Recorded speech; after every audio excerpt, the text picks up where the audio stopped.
Welcome back, ladies and gentlemen. My name is Rudy. You're watching Alpha Investments. And today, as Flesh and Blood celebrates its 5 years of going against the grain in proving that they will stand the test of time, we sit back, we relax, and we do a nice throwback to one of Rudy's all-time favorite fab sets. All the way from, wait, has it really been almost four years ago? Holy smokes. So my patron Taylor B, all the way in Wheat Ridge, Colorado. And we're going to crack a case over here. Taylor, good luck.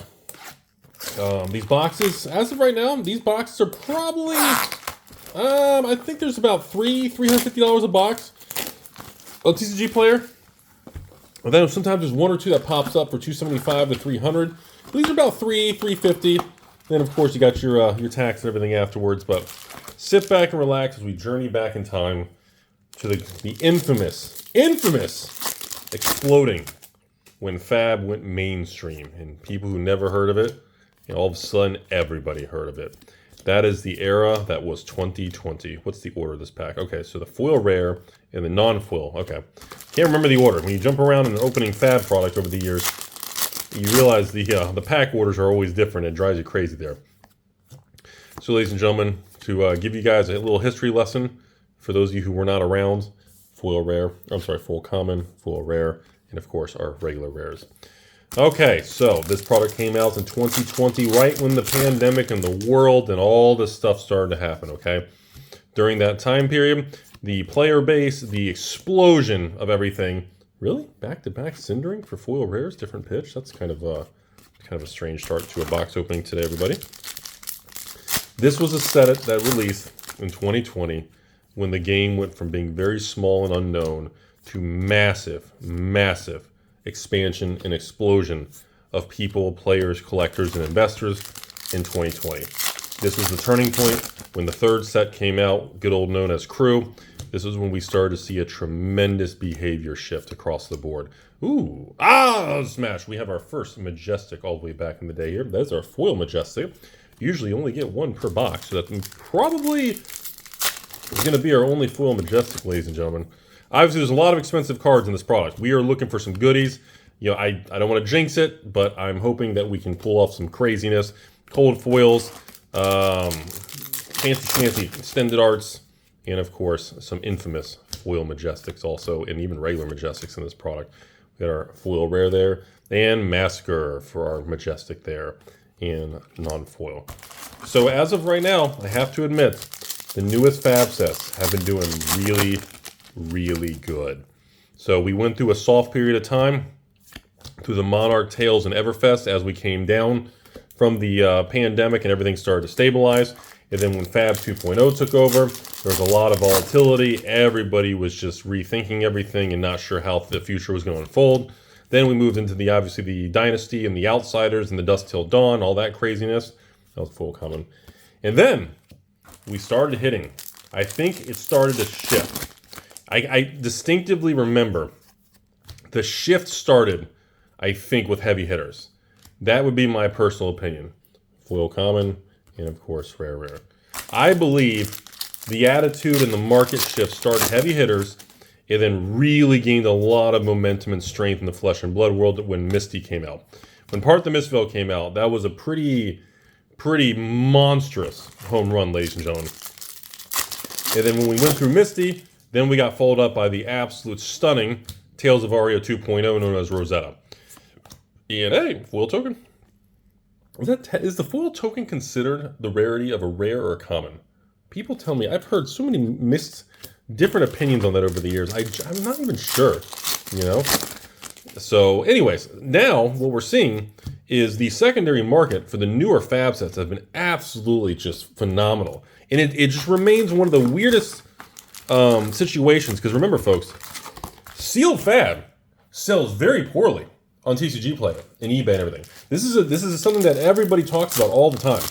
The sell-through rates are extremely low, and people always mention it. It gets brought up all the time on every Flesh and Blood conversation of everything. But the most bizarre thing about it is if you take those same sealed Fab boxes, crack them, and list all of them, pretty much all the Majestics and cold foils and blah, blah, blah, Everything sells amazing. It is one of the most fascinating, unique, bizarre... Oh, poison the tips. Boy, that brings back memories there.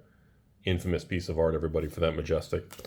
And it is by far the only collectible card game that has this particular market dynamic.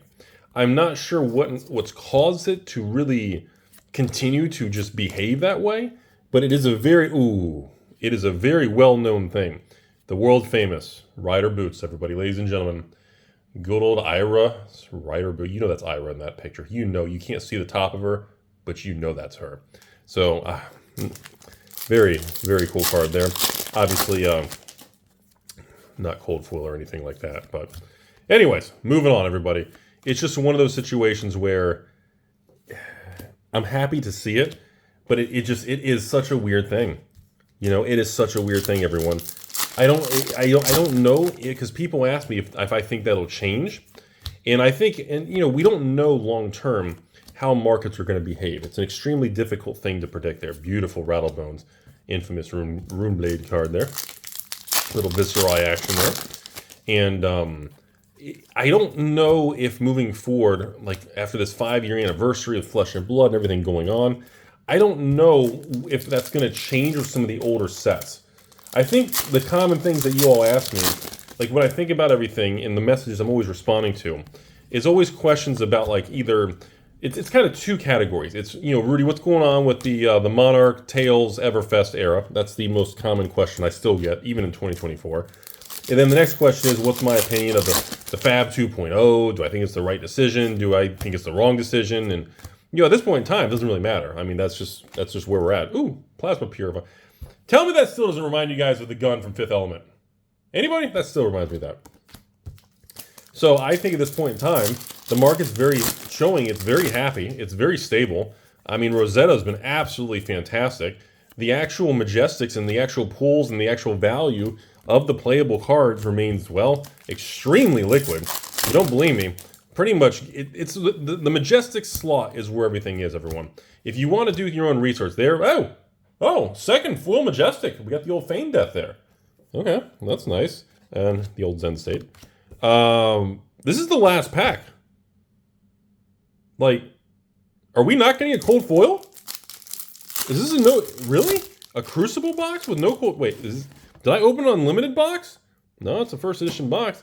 Like, are we not getting a cold foil today? Maybe we're not getting one. That's pretty unusual for Crew. That's, baby, the last fucking back! Fucking Crater Fist, baby! Oh, man! Holy Taco Tuesdays, baby! Ladies and gentlemen, that is how we want to start this video. Fucking A, Taylor. Pack 1, cold foil fist in your face. Chuck Norris can suck it. Look at that. You know what you do after that? You always stick it in the sleeve. Holy smokes. I was like, wait a second. I was like, did I grab an unlimited box? Did I not get the right thing here? Like, what's going on? Where's our cold foil? Oh, baby. Box 1. Crater Fist. Cold foil hit. Oh, my God. Back in the day. Back in my day. Dude, Crater Fist. Dude, Guardian powerhouse card. Dorinthia Babe powerhouse. Dude, I don't know. Somebody give me a price check in 2024. I don't know the number today. Someone's going to have to give me a price check on that. That used to be a very, very expensive card, ladies and gentlemen. Holy smokes. Absolutely awesome start to the video, everybody. Wow. What a way to celebrate 5 years of Fab, man. See, dude, it's the only thing is we do a box opening video and it turns out bad or doesn't go good. It always sucks, man. There's no excitement with it, but that's the way you want to start it. Man. Been so long since I've seen that card. Back to back. Another Purifier there. Boop.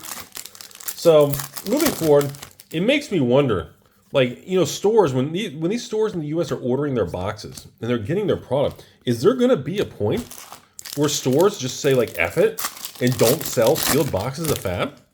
And everyone just cracks their boxes and every store just starts selling nothing but singles? Like, what would that do to the market? Like, I've never seen that before. Has anyone ever thought about that? Like, literally, what if, like, it was removed and it wasn't even an option to sell sealed Fab online, right? Like, hey, good old cock, everybody. Ladies and gentlemen, you see that guy's face? That is my face on Cock Tuesdays. Ladies and gentlemen, the old CAC. It is a Majestic and unfortunately not non-foil. But hey, you know what? Still pretty awesome, man. Oh, man. Brings back memories of some of these things. You know, you don't realize how quick time flies in life, everybody. You go through all these sets and everything, and it's like Flesh and Blood's, you know, hitting 5 years, and all these sets have come and gone. And you go back and you crack some of these things, and we talk about these things, and, you know, and you go, Rudy, this was 2020 when Crew came out, everybody. 2020, this product came out. Oh! Cold foil needle! Oh, shit. Yeah. All right. Ladies and gentlemen, we got him. Cold foil needle. So, hey, box 1, nice giant fist on the old cold foil. Box 2, coming in with the needle, everybody. Unfortunately, the needle is kind of considered, remember, in Crew, I guess the rares are kind of considered commons. Is that kind of the attitude, as they say? So, it makes me wonder now that we've hit this 5-year marker. You know, is that going to, and with the push that the company is doing, ooh, really? Really? The exact same foil Majestic from box 1? Mr. F? Really? Even say, oh my God. What the fuck? I'm getting trolled.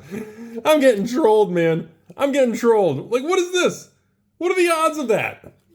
I'm getting trolled, man. Oh my God. Every time I try to talk about stuff, I get trolled. Taylor, pretty solid video so far. Not gonna lie. Pretty solid start here. Depending on the value of those cold foils, I mean, you may actually be turning a profit on this video, ladies and gentlemen. Beautiful, nice little snappy there. And a rare. So, anyways, moving forward. A lot of people always, you know, for the longest time, everything in every conversation was player versus environment. PvE, PvP, PV. For the longest time, Flesh and Blood, the conversation, the narrative, was pretty taken over by that.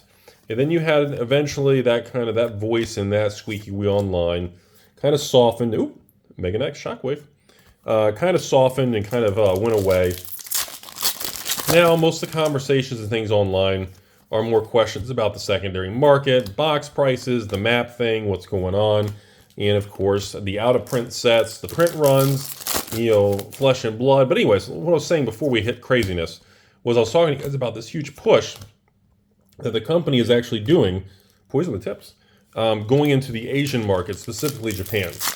The expansion of Flesh and Blood in Japan has been a very interesting development in the last probably 12 to 18 months because it's been, well, incredibly successful over there. And again, obviously, if you guys don't know too much, in Japan, the CCG culture is extremely competitive. And of course, a card game like Flesh and Blood that's built around, you know, competitive gameplay, very competitive type of spikiness is going to be very, the Japanese culture over there, the Japanese expansion is going to be probably pretty successful. Ooh, Model I, and met with pretty open arms, and that's what we've been seeing. The competitive culture over there has really been very positive and been very welcoming to the world of Flesh and Blood, and that seems to be where the company, and as everyone's been kind of messaging me, it seems like they're really focused on that expansion to that segment of the world. Now, that's also spawned some goofy, authority. That's also spawned some goofy conspiracy theories, and I'll give you guys one of the dumbest conspiracy theories I think I've probably heard to date, and that was, Rudy, I'm telling you, the reason LSS is expanding into Japan is because they're giving up on the U.S. market, and the U.S. market is failing for Flesh and Blood, so they're going to abandon the United States and English, and they're going to go all Japanese, and they're going to stop making Flesh and Blood in America. It's probably one of the dumbest things I've... Ooh, look at that. Good old evil Mr. Mangle, and that is a foil Majestic, ladies and gentlemen. Just remember, everyone, foil Majestics, I know the player base and the people who just want their game pieces and that whole thing don't really care a whole lot about the foil versus non-foil because they just want the card itself. I understand that. But let me tell you something. Some of these Majestics and some of these cards, especially in the variants and the foil versions or extended art versions or whatever, these things are pretty flippin' rare, man. They are not... Oops, sorry. Put our foil rare down there. These things are not easy to find at all. And the print run, you know, we know what the print run is. A crucible. It was the last of the original block of the lower, and some people argue correct, but the lower print runs. And because of that, you know, some of these things, these chase cards and some of these things, they're no joke, man. Like some of these things, there is just not a lot out there, especially when it comes to like foil majestics and a lot of the, well, you know, obviously cold foils and of course fableds and different things like that. They are, dude, this stuff, some of this stuff is incredibly, incredibly rare. And that's always why people ask me, how come some of these cards are as cheap as they are? They're getting old, and the print run of these things, well, some of them, is that foil? No, it's not foil. It's like, wait a minute. Did I grab a box with a different, it's like the pack order changed in this box. Maybe this was not, I thought this was from the same case. I grabbed a stack of them. Huh. I was like, wait a minute. The pack order's different. Was one of these from the first wave and the second wave? I'm not really sure what's going on right now. Did you guys notice that? Like totally, it's catching me off guard. Yeah, first rare, second rare, and the foil is in the back of the pack now. I don't like that as much because you should never have the foil as the last card. You should always have a token or something to protect the card. Anyways, but that's, I want to go back to the original thing. No, I think some of the stupid conspiracy theories about Flesh and Blood, thinking they're not going to use the United States and they're going to stop printing in English, they're just going to go all in Japan, I think is absolutely absurd. I don't know who came up with that shit. I'm not sure why things like that get spread around, but, you know, whatever. It is the flipping internet, right? If anything, by looking at the last 3 releases of Flesh and Blood, I think the market's been more stable as it's ever been. Again, even as of right now, I think, what's Rosetta? Is it just sitting at, what, the map at, what, 85, 87, 89 a box on TCG Player? And then you go and say, okay, well, that's typical. Every Flesh and Blood set is that in the 80s or whatever. And then you go back and you say, well, wait a second. Look at the price of the singles in the Majestics. It is mind-blowing. It is a very, very fascinating, unique marketplace. And if you're a store and you're getting boxes for, oh, what is this?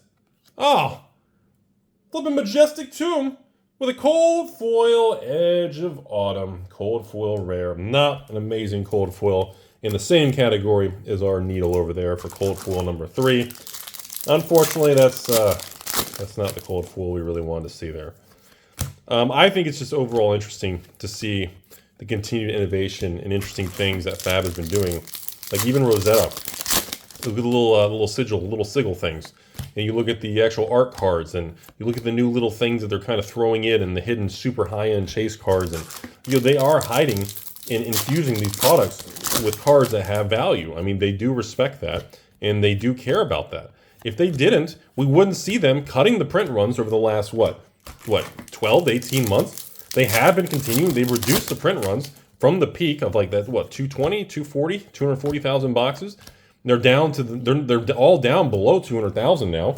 And then you see these high-end chase cards they're putting in. So yes, you know, you can't just say Flesh and Blood does not have collectability and the cards don't have value.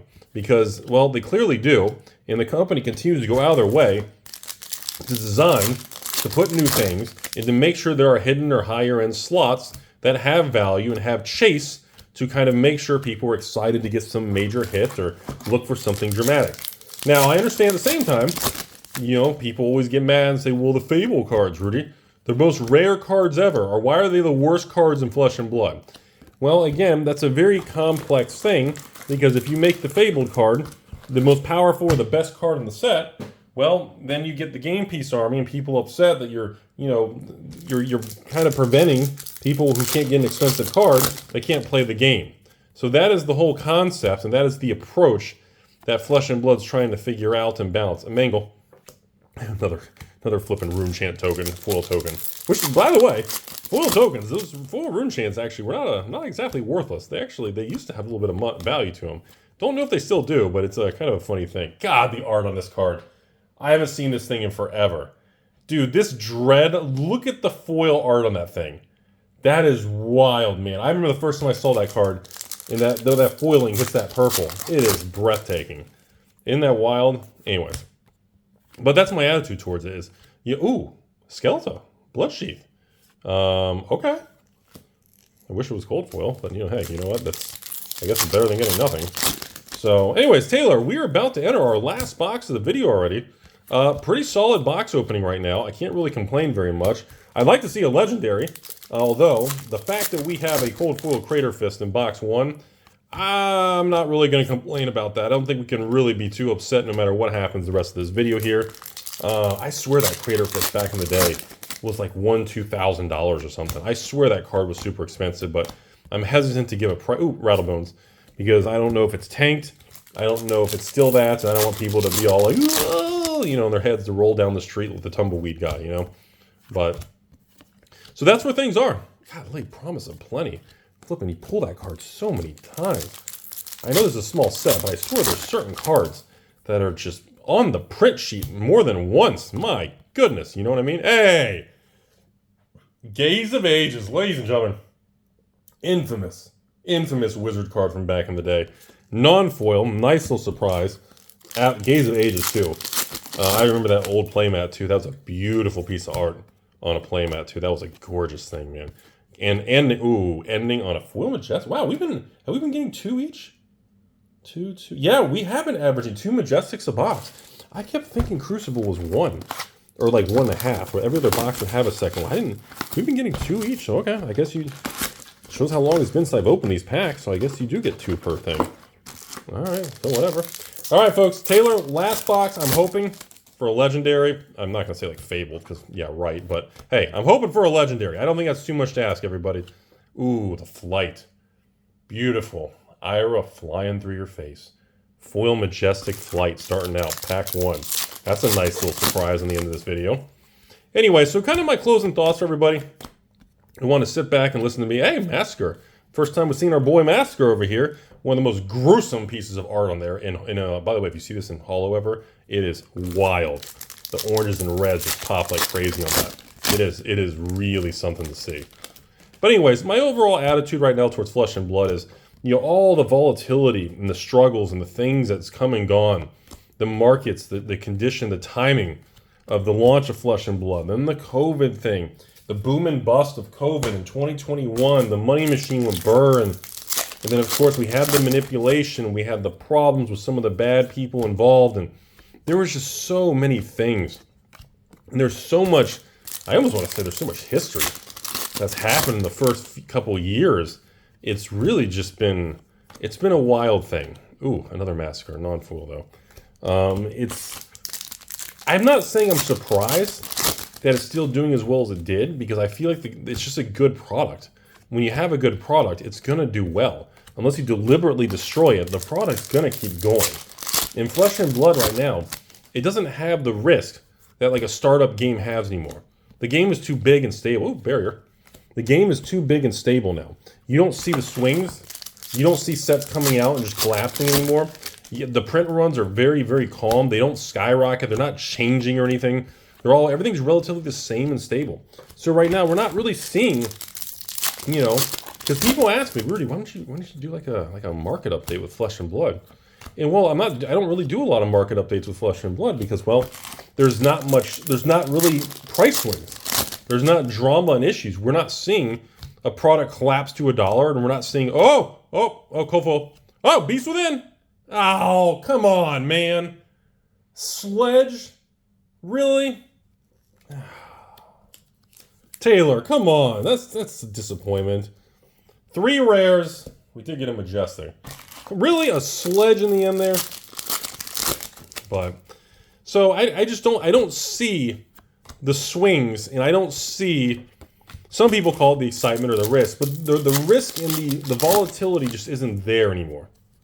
I don't know if that makes sense to anybody. Like, let me try to kind of say, there's another Sledge, really. Let me say it another way.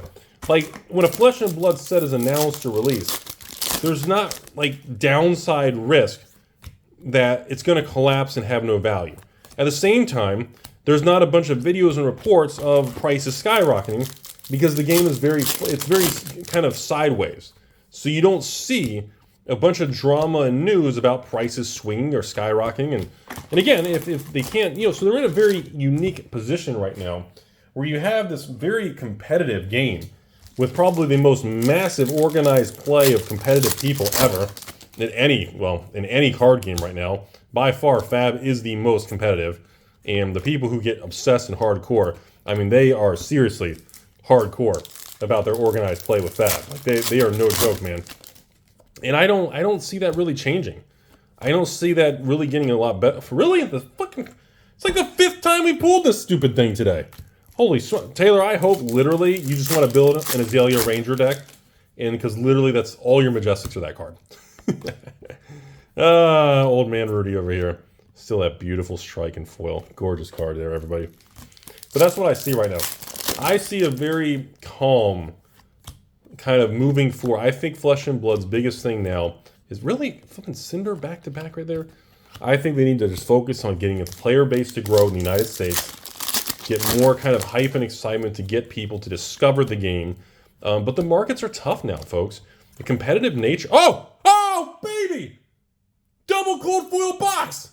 Taylor, Model I in the close. Fucking Cyberpunk, 69.69. Oh, you know what? Hey, look, ladies and gentlemen, we didn't hit a legendary or fable, but you know what? Ladies and gentlemen, fuck. Double cold foil majestic box. Or box, I guess 4-box case. Holy smokes. 5 cold foil, 4, awesome. You know what? Hey, wow, a Model I, and we started this video off with a giant fist in our face. Ooh, courage. Oh, baby, fucking A. Right at the end, ladies and gentlemen, not only did this is our 2nd cock, ladies and gentlemen, we got him. The foil wrapped cock. Oh, that's a nice hit. Boy, that's a good hit. That's a nice surprise, everybody. Man, that's a nice little surprise. Right at the end, what a good surprise. What an awesome, ooh, nice little foil crimson. Ira there, crimson. Okay. What a great way to end this video today, ladies and gentlemen. I'll give you guys my closing comments at this point. Wow! Shit! A 3rd cock? Wait, what was the movie that had the 3 boobs? It wasn't Cocks. What was the movie? What was the 80s movie with the chick that had 3 boobs? Ah, crap, that's gonna bother me. Somebody comment below, and I'll know if you watched this video. What was the 1980s movie that every teenage boy went crazy because they showed the chick with 3 boobs? Oh my god, it's gonna drive me crazy. Full rare. Oh my god. I'll know if you watched the video to the end because somebody comment below. What was the name of the movie? Crap. That's gonna drive me nuts. I'm gonna have to literally check that after the video. But alright, thanks again, Taylor. All the cards are heading your way. Ladies and gentlemen, thanks for watching. Again, congratulations to LSS and James on 5 years of building something when pretty much no one thought it'd be possible. They wouldn't make it. Everything was fake. No one plays the game. All the other dumb shit and memes from the internet over the last 5 years. But overall, I mean, it is what it is. Old Flesh and Blood, in my opinion, is king. The original 3 sets is a glorious, I'm telling you, man. The original 3 Fab sets are something special. I'm telling you all. And then these new sets now, they've really got everything polished, man. When they went to Fab 2.0 and they're trying to figure things out with Uprising and Dynasty. And by the way, if you want my personal opinion on the 2.0 sets, my favorite 2.0 sets are actually Dusk Till Dawn and Dynasty. Those are my 2 favorite Fab sets, but it's just me. But as far as the newest ones, they got it polished, man. They got it under control. They know what they're doing. The print runs have been reduced, and the market's very stable. So number 1, yeah, that's why you guys don't see me make a lot of dramatic market Fab videos, because I can't make any videos of, well, prices aren't going up or down. I can't just make a video saying nothing's happening. It's because we don't, there's nothing crazy. Sealed product is very just sideways. And the single cards of all, especially playable Majestics, ladies and gentlemen, the rares in Fab are more like uncommons. But on new Fab 2.0 sets, it's all about the Majestic slot. I'll be completely honest with you guys. If a box pulls, let's say, I don't know, 6 Majestics or something, it's all about the 6 Majestics you pull, how playable they are, kind of what's hot. And I mean, because, Majestics can be a couple bucks, all the way up to $20, $30, $40 a pop. And yes, it is mostly competitive people and player base. That's all it is. Because you can tell. Because the foil version, or cold foil version of many of these new cards, like a rainbow foil Majestic versus a non-rainbow foil Majestic, the price is almost the same. And there have been situations where non-foils are actually more expensive than the harder to get foils. And that is a textbook hardcore player base and competitive player base. That's what it is. That reinforces that theory. So, I mean, hey, you got to give credit where credit's due. You know, no matter if you guys disagree with it, you know, you're unhappy or I'm happy or whatever it is. I mean, LSS and James pulled it off, man. I mean, they pulled it off. They did the 2.0. They went through pandemics and booms and busts and good people and bad people, and they pulled it off. I mean, it is what it is. The data shows they fucking did it. You know, I mean, no matter how people out there who always hold a grudge feel, you got to give credit where credit's due. And they deserve the congratulations to hit 5 years, especially in a market this difficult and this competitive. Because as you all know, many other companies don't make it. They get bad management, they fuck it up, and they're gone. So, congrats. Cheers, everybody. And again, Taylor, congratulations. By the way, man, Model I and Crater Fest. Great video, everybody.